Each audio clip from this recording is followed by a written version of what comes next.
welcome to the broadcast, my dear old fruits. Finally, Catherine has given me exactly what I've been craving all year long. She's been giving me the old pizzazz, my dear. The blue fairy has descended upon us all in royal style, and isn't it absolutely magical? Just a little dusting of glitz, glitter, sequin, glamour, and beauty. Oh, I was desperate for that dose, and we're going to have more of that a little bit later and look over the gowns. Absolutely delicious. Thank you, Catherine. An absolute sensation. Puts other duchesses to shame, doesn't she? Wonderful. As you may know, the federal president of Germany and the First Lady arrived in the kingdom for a state visit as guests of the King and Queen, and they were greeted by the Prince and Princess of Wales on behalf of His Majesty at Heathrow and travelled onward to Windsor. Their Majesties formally welcomed their guests, and a royal salute was fired, and a carriage procession bore the happy party to Windsor Castle in all of its glories. And I should mention here that I hear it pronounced a lot as Windsor by Americans, which I love, by the way. I appreciate and enjoy the difference in the pronunciation. But just for those of you who are curious abroad and want to say it the way that we say it in our English tongue, it's Windsor. Windsor. But that aside, anthems were played by the regimental band, and troops were inspected by the federal president. The royal ladies were a riot of wintry blues. Catherine was immaculate in Sarah Burton for the Queen, layered over a black Burberry dress. Divine. Diana's sapphires glittered in the winter sun, as did the scintillating gems of the diamond Prince of Wales feathers brooch, worn on this occasion without the emerald drop. Do you see how the circle turns? And they can use it for their fancies. The bow and arrow hat was Juliet Botterill, and I see that she had the straightening irons out. The Queen was draped in a cashmere top-stitch coat by Anna Valentine over a silk dress, and that was topped with a hat by Philip Tracy. The sapphire and diamond brooch was Queen Victoria's. And last night we were treated to the full-on spectacle of a Christmassy state banquet, with 152 guests over a huge mahogany table 164 feet deep, at which to dine, which ran the length of St. George's Hall in Windsor Castle. There was a glittering Christmas tree taking centre stage, and actually it's the first time in modern history, or actually believed to be at any time at all in history, where a tree has appeared, a Christmas tree, at a state banquet as decoration, you understand. And on the menu there was trout tart, which sounds disgusting, doesn't it? But I'm sure it was divine. Partridge supreme and baked Alaska. And there was a wine called Breaky Bottom. Red poinsettias, sparkling lights, and Claudia Schiffer adorned the table. So how exactly does that compare with your table dressing and your table decoration, Meghan? We'll look at that tomorrow, as she's been up to her latest antics. There were 10 members of the royal family in attendance, including the King and Queen, the Waleses, the Edinburghs, the Princess Royal, Vice Admiral Sir Timothy Lawrence, and the Duke and Duchess of Gloucester. It was a sparkling array of royalty, and His Majesty spoke in German throughout the entire affair, so hope you're brushing up on all of these languages, William. Poor William. Need to get more fluent in your Welsh, your German, your French, everything coming up for your kingship. Her Majesty Queen Camilla Rosemary was wearing green. I thought it was blue as well at first, but actually it's a green lace evening gown by Fiona Clare. I can't pretend that these gowns that she wears to the state affairs particularly enhance her silhouette or favour her silhouette. I can't say that. There are other kinds of dresses that look so wonderful on her, like a lovely summer tea dress, and some of the other robes and gowns she wears. The coronation robe is wonderful. Some of these state dinner affairs don't always favour her, but I'm sure it was a sight to behold in the flesh. She was wearing the Girls of Great Britain and Northern Ireland tiara. Well, actually, I was glad to see that she wasn't wearing the Greville. For some reason, I get bored of the Greville, and I'm not too keen on its structure and its design, even though it's such a glittering fancy. Although I will say the Grevilles snuck in there, because the necklace, emerald and diamond actually have their provenance in the Greville bequest. She was wearing her own demi-parure and the Order of Germany sash. And then, of course, the Princess of Wales takes the scene by storm, shimmering in a Jenny Packham gown. And what really thrilled me was that she was not wearing the lover's knot. No, I am sick of that lover's knot tiara. as lovely as it is, it was just such a thrill to see her raid the royal wardrobe and come out with something a little rarer, which was Queen Victoria's Oriental circlet tiara, or the Indian circlet as some call it, but for me it's the Oriental one. Lovingly designed as it was by dear Alexandrina's, better known as Queen Victoria's husband, Prince Albert, of course. Just before he died, he had such an affection for designing jewels for his beloved queen, isn't it romantic? And pulling them all together and curating them for her. And this was one of his fancies. Pulled it together, wanted to adorn her, but then he dropped down dead, didn't he, my dears? Very sadly and tragically. And then the rest of her life was in black widow's weeds and anything colourful, jewels, stones, cast aside. So she never got to enjoy or wear the circlet on this occasion, but it features lotus flowers within 11 Mughal arches, and it's set in 2,600 diamonds. Isn't that something? Now, originally there were opals on this piece, but Queen Victoria's daughter-in-law, Queen Alexandra, who's sitting next to me here, where is she? There's our Alexandra looking over proceedings. Well, she was a superstitious kind of a gal, you know, and she thought that opals were unlucky, which was a peculiarity of the era, and so she had them replaced with Indian rubies, which switched things up a little, didn't it? Victoria didn't wear it during her widowhood, but she designated it an heirloom of the crown upon her death, to be worn by future queens in right of it. And indeed our Catherine is a future queen, isn't she? Fingers crossed. So it was all suitable. You might have seen the late Queen Elizabeth wear it on one occasion after the late Queen Mother died. She wore it once, just once, in Malta. But the late Elizabeth, the Queen Mother, she absolutely adored the circlet, and she wore it on several occasions. It was actually such a nice change from the lover's knot. And the luck was in for all of those guests who were just looking forward to a lovely tipple at the banquet, because the palace mixologist threw something together rather lovely, a cocktail made out of chocolate and cherry brandy to simulate the taste of Black Forest Gâteau, which is one of my favourite tastes. I love that combination of the chocolate and the cherry. Absolutely divine. Claudia Schiffer was a rave, actually, wasn't she? I absolutely loved her dress. Almost gave Catherine a run for her money, I'd say. You know, William had a crush on Claudia Schiffer, didn't he? When he was a boy. And do you remember, Diana pulled together a little tete-a-tete she invited over Claudia, Naomi Campbell, and Christy Turlington.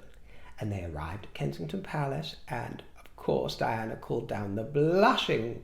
Well, he wasn't Big Willie back then, was he? Small Willie. She called him down, and of course the bashful prince was delighted, but rather embarrassed, because he had posters of them up on the wall. Well, now they're sitting next to him at the banquet table, but they were placed a few seats away from the boy, just to feel, you know, to spare some blushes here or there. I'm sure Catherine isn't too jealous. But here's a glimpse of the complete trio of gowns that have been worn by Catherine at state banquets this year. France, the USA and Germany. Yes, we've seen them all through this year, haven't we? Despite how quick it's passed. Red, champagne and blue. Which was my favourite? Well, by rights, the champagne is the most exquisite. It is, and truly the most beautiful. It really is a stunning piece of work. But I am actually going to plump for blue for first place. Yes, I am. For the glitz, and especially for the new tiara. The pairing with the new tiara is what won it for me. Even though I will say it looks rather large on Catherine's head. I prefer tiaras, however that doesn't they are, to be a little on the smaller side. But the thing is, you have to be prepared. They might go on a queen's head that is a little bit larger. So you have to prepare for all these kind of sizes, even though they can be adjusted. But yeah, I would give blue the crown. And sorry, Red, I'm afraid that you would come in a very worthy third place for the bronze prize there, but who knows? That was for the France gathering, c'est la vie. Sophie, the Duchess of Edinburgh, was ravishing in bespoke Susanna. The debutante elbow sleeve gown was tinged with the Wessex aquamarine necklace tiara, which is a signature of hers, and the Duchess of Gloucester, in red, was royal perfection. I bet you're waiting for the day when I pick apart her wardrobe, aren't you, my dears? But I don't see it coming. The woman is an impeccable royal. Impeccable! She knows exactly what's what to wear, what to do. I was a little taken aback by this unusual look from the Princess Royal. At first sight, I thought it might have been the kind of apparatus that Meghan might shuffle along in. Or Kanye West in his pyjamas. And actually, once I saw it in motion, I realised that it was something really rather special. because you can tell that the fabric is of an unusual but special quality, and the cut was really, really divine. So I suppose it's something really rather fashion forward there. If you know who it's made by, you can tell me. But the tiara is the aquamarine pine flower, which is also a signature of Anne's. What a very special evening. Well, just earlier in the day, sandwiched between the state arrival and the banquet, after luncheon in fact, in the state dining room, the presidential couple were invited to view a special exhibition of items relating to Germany from the royal collection in the green drawing room. Catherine's sleek locks were on display, as were 5 strands of pearls. They were so demure. This Rapunzel character, he looks rather fun, doesn't he? I rather like the look of him. He looked like jolly company. The royal calendar has been very busy for all the royals, and the Princess Royal, in fact, was accompanied by Sir Tim, hosted by the Not Forgotten Association's annual dinner party at St James's Palace, and this charity, of which Her Royal Highness is patron, provides entertainment, respite and challenge events for the injured, ill or isolated veterans and serving personnel of all ages, ranks and backgrounds. It looked like a lot of fun, didn't it? And in case you missed it, in November Anne was on tour down under, gracing Australia and Singapore. And in Australia she marked the 100th birthday of the Royal Australian Corps of Signals, of which she is Colonel-in-Chief. The Princess was undertaking a series of military engagements, firstly in Sydney, in a striking orange-lined twin set, most unusual, to lay a wreath. Gloves, always gloves, that's royalty. She looked over the memorial of the missing, which was a very poignant scene, and there was a smoking ceremony at Government House, where she received the royal salute. Clad in monochrome, Anne and Sir Timothy marked Remembrance Sunday at the Anzac Memorial, and they visited the Victoria Barracks to commemorate 100 years since the formation of the Corps.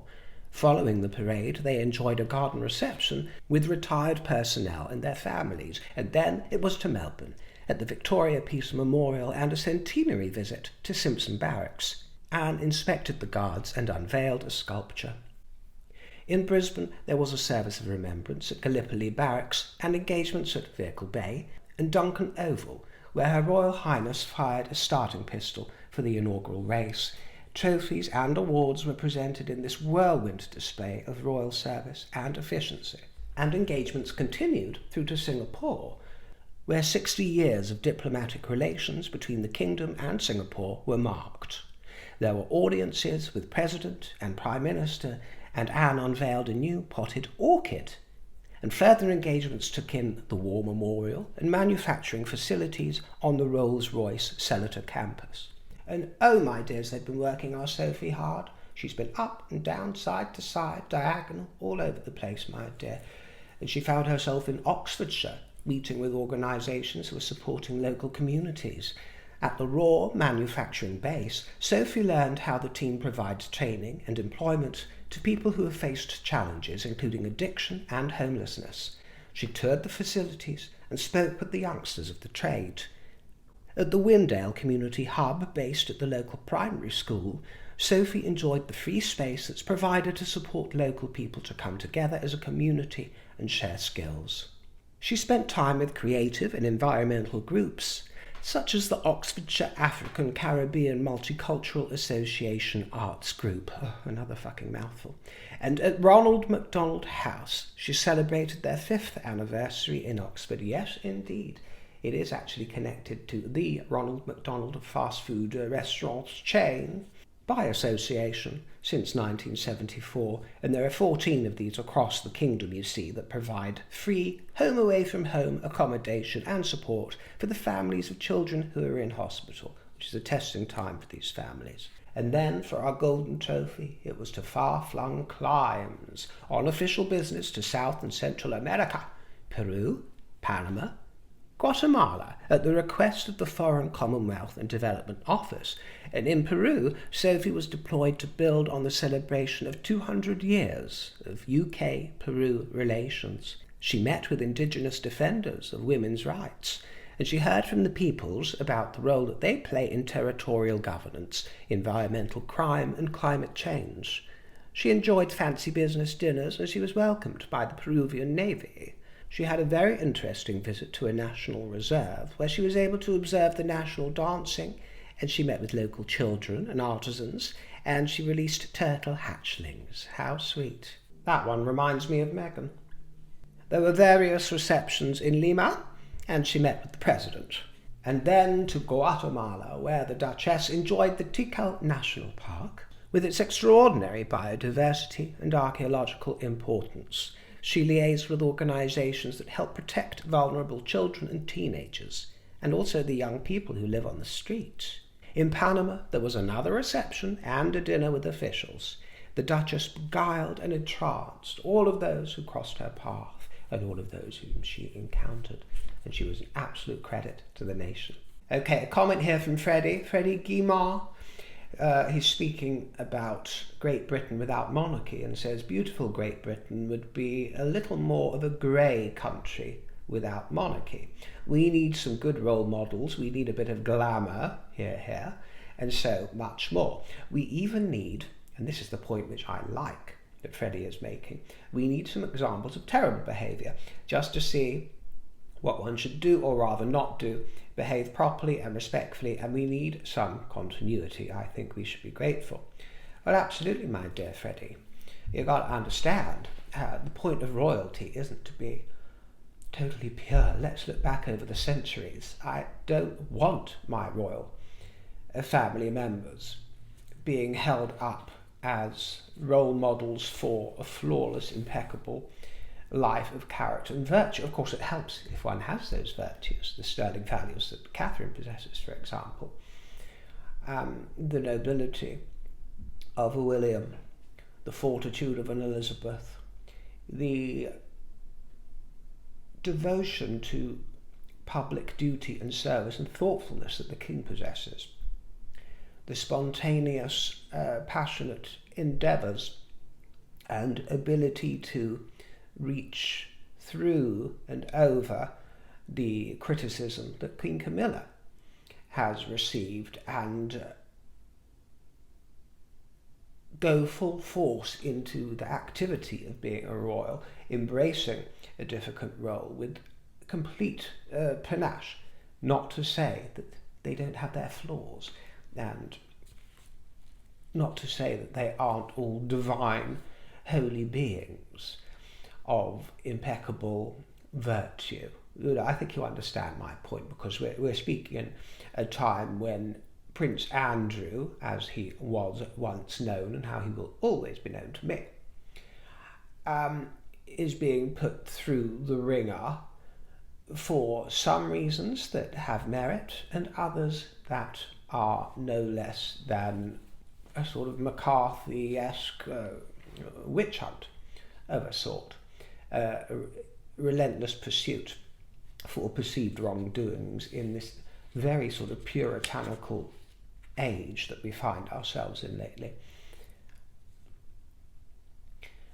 There are, of course, limits, proven, evidenced criminality being one of them. But as you say, it's useful to have the variety of characters and more interesting from a storytelling point of view, isn't it? Than having a gazillion Mother Teresas, not that everyone consider her actions to be especially holy or without fault. They're royals, and I don't mind at all if there's a few baddies in with the goodies. But of course our enemies and our foes, internationally speaking, globally speaking, are absolutely thrilled to strip everything that makes our kingdom desirable to the rest of the world, as it is. Everybody wants to be here, everybody wants to come here, and sadly we're allowing them to, even if it degrades our nation, dilutes our pride.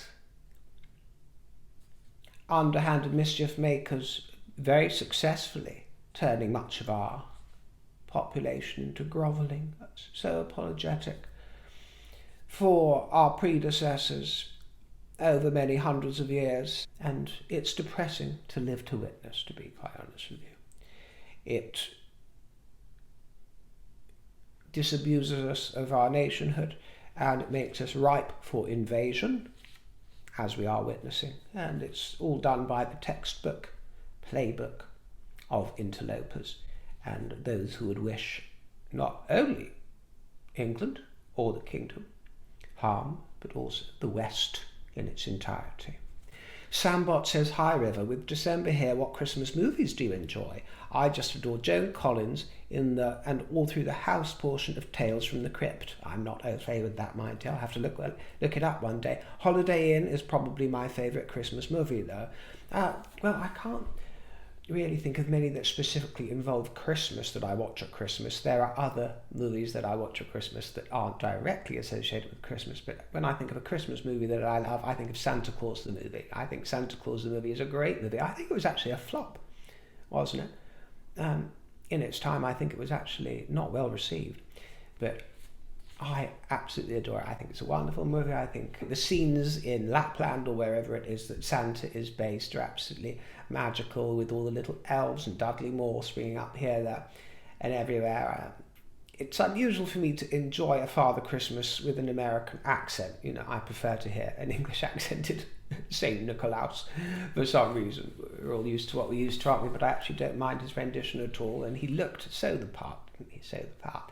And yeah, then the chap who played BZ played such a fabulous baddie. I used to enjoy seeing all the candy canes, you know, the special effects with the reindeer food sparkling, all those gorgeous reindeer animatronics that was going on there as they take off into the air. I really enjoyed that. I thought it was a great deal of fun. Since childhood, because I was a very early lover of Judy Garland. Yes, of course, Wizard of Oz comes into it, but Meet Me in St. Louis, or St. Louis, if you want to use the pronunciation in the song. Meet Me in St. Louis was, it's a perennial favourite, isn't it? Adore that, the colour of it, the costumes, Esther and Rose, clang, clang, clang, when they're drawing, the romance, oh, John Truett, Boy Next Door. But fabulous cast, wonderful memories. Oh, Mr. Neely, oh, Mr. Neely. I think she's still alive, isn't she? Old Maggie O'Brien, who played little, not Tootsie, what was her name? Tootie. Tootie. Oh, Mr. Neely. Oh, nice. Her sister and I always used to do a little impression of her at that. Wonderful. The beautiful cinematic feel of the sets. And that was directed, wasn't it, by Minnelli, who went on to marry Judy. That one always warms the cockles with its wonderful soundtrack, of course. What else have I written down? The Snowman, of course, goes without saying, with its wonderful orchestrations. Walking in the Air is really an exquisite piece of music, and so much better done in the film, which was not sung by Aled Jones. I don't enjoy Aled Jones's rendition, which went on to be the single that was released and populated the charts. The movie had a completely different singer entirely. It was better. And so gorgeous that is, rather melancholy as well. I also enjoy the odd romance movie. American ones are good, you know, the sort of Meg Ryan, Tom Hanks vehicles. I'm not actually a huge fan of Tom Hanks, but I still enjoy his movies. Meg Ryan, all of those ones that come up. I've got a particular affection, and you'll find them on YouTube as well. There were some old series, some of them going back to the 60s, but 60s, 70s, 80s. There are very Christmassy themed ones that I've seen on YouTube that come up. And that there are old DVDs of that I used to watch, produced by the BBC. So you had the Chronicles of Narnia, Lion, Witch and the Wardrobe. There was a series from the 80s, I think 1988. And that was my favourite version of the Lion, Witch and the Wardrobe, Chronicles of Narnia, in this wintry sort of wonderland. And it's got this sort of darkness behind it, but gives such a cosy feeling. As does the theme to The Box of Delights, which was another BBC series. There was also The Lion and the Witch and the Wardrobe animated film, I think, was it from the 1970s? That one I think does have American accents in it, but although it's not my favourite, I always watch that for a little moment every year as well. They're the sort of things that give me the Christmas fuzzies. Annie, as a child, I used to watch Annie at Christmas. I used to enjoy that very much. This year, I told you that I'm going to York this month with a friend to see York Minster, and also we're going to take in Wicked 2. Was it called Wicked for Good? I think it's called. If it's still running, we're not sure if it's still going to be running by the time we get there. But we watched Wicked together, even though we were several hundred miles apart. We watched it together online, comparing notes as we went through, and we rather enjoyed it. Actually, I was surprised that I quite enjoyed it. So we're going to try and see the sequel while we're on our second day in York. And of course, Disney movies always come up, don't they? Mary Poppins, Bedknobs on Broomsticks, but none of us really gather around the television as we once did. You know, we're all kind of online doing things instead these days, aren't we? Although I try to avoid that on Christmas Day itself. But I'll be interested to hear what gets all of you fruity lot in the mood for Crimbo. Joanna Neal, thank you for drawing my attention to a mistake that I made on the broadcast last time when I told you that my old school headmistress reminded me of Margot, Penelope Keith's character in The Good Life. As you said, of course, it was The Good Life, not Keeping Up Appearances, which I referred to. It was just a slip of the tongue. We all know that that, of course, was Hyacinth's character, played by Patricia Routledge, who recently died. We discussed it. So slip of the tongue there, but yeah, it was Margot from The Good Life that she was just like, especially physically, but also in the kind of semi-snobbish attitude that she had. My headmistress was the epitome of glamour, provincial glamour, and she had a rather low voice that was rather husky, and you lived in fear of her, but one also adored her. And she was very much in the tradition of the public school girl, and in the kingdom, public school is private school. It's the more elite version. It's called public school, at least traditionally here. She was very much in that tradition, you know, hockey sticks, sporty she was, and she would surprise people because she was so well put together, so immaculate, had a sort of primary coloured power dressing way of expressing herself sartorially, rather royal actually, seemed to be believed she was, but she would quite happily switch it up and kick off the heels in front of us all in those stockinged feet and pull on her plimsolls, and she would be bounding around with a whistle around her neck, yelling at us all what to do in the sports hall and the gymnasium, up and down the apparatus. She had a good love for the sporting life, actually, as lots of those public school girls do. She actually cast me, after I played Cottontail or Flopsy or Mopsy in Peter Rabbit when I was about 4 or 5. She then discovered my singing voice, which was clear as a bell, before I went on to sing professionally for many years, and she put me in my first public appearance at the local, was it the Women's Institute? No, I think it was the OAP Luncheon Club. She took me up to the local village hall, carted me off there in exchange for a small little cuddly toy, which I really loved. And she plunked me on a little platform there, and I sung for the old dears. I sang Away in a Manger because she'd cast me as Angel Gabriel, and I beat all the girls to it, even though it was a highly prized role. I beat all of them to it, my dear, and I got Angel Gabriel. I mean, I suppose you could say I would have plumped for Virgin Mary over all the parts. But as Angel Gabriel, I got to wear the halo and the wings, of course, which was fabulous. And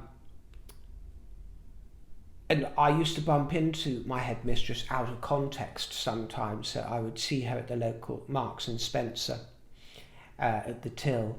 And I remember doing so, and she chucked me a bag of sweets and she said, "Don't tell anybody else, they'll call you teacher's pet."